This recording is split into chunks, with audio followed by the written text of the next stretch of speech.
Tollywood actor రోజా కూతురు అన్షు మాలిక award అందుకుంది. అయితే రోజా కూతురు అన్షు ప్రముఖ రచయిత్రి, పుస్తకాలు కూడా రాసింది. చాలా సేవా కార్యక్రమాలు కూడా చేసింది. అన్షు ప్రస్తుతం అమెరికాలో చదువుకుంటోంది.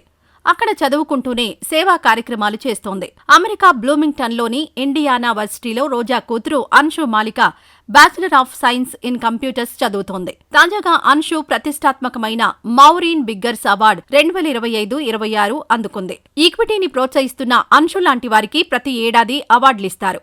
ఈ ఏడాది ఆ అవార్డు అన్షును వరించింది. నమీబియా, నైజీరియా, భారత్ లాంటి దేశాల్లో వెనుకబడిన వర్గాల్లో సాంకేతిక విద్యను పెంపొందించే కోడింగ్ శిబిరాలకు నాయకత్వం వహించడం, మహిళలకు వెబ్ డెవలప్మెంట్ శిక్షణ ఇవ్వడం, సోషల్ మీడియా ద్వారా పేద వర్గాలకు సాంకేతిక విద్యను అందించడం ఇలాంటి అంశాలపై పరిశోధన, వాటి కోసం పనిచేసిన అంశంలో అన్షుకి ఈ అవార్డును ప్రకటించినట్లు వర్సిటీ వర్గాలు తెలిపాయి. అయితే ఈ విషయాన్ని అన్షు తన సోషల్ మీడియాలో అమెరికన్ మీడియా తన గురించి ఓ ఆర్టికల్ రాసిందని తెలిపింది. దీంతో అన్షుకు రోజా అభిమానులు అభినందనలు తెలియజేస్తున్నారు.